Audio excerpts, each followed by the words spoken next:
Les secrets d'une langue. L'expression « mettre quelqu'un en boîte », une formule à la limite entre le langage courant et l'argot, pour dire se moquer de quelqu'un, rire de lui à ses dépens, le tourner en ridicule à cause de sa naïveté. L'origine de cette locution remonterait au XIXe siècle. Le verbe « emboîter » n'avait alors rien à voir avec une quelconque conserve.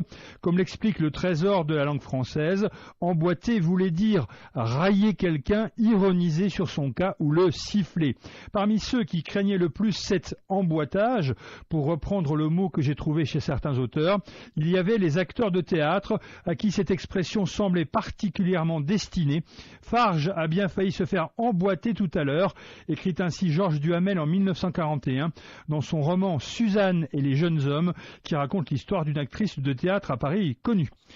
La suite de l'histoire de l'expression paraît simple, emboîtage, emboîter, mise en boîte, avec toutefois une subtilité que note Maurice Rat dans son petit dictionnaire des locutions françaises.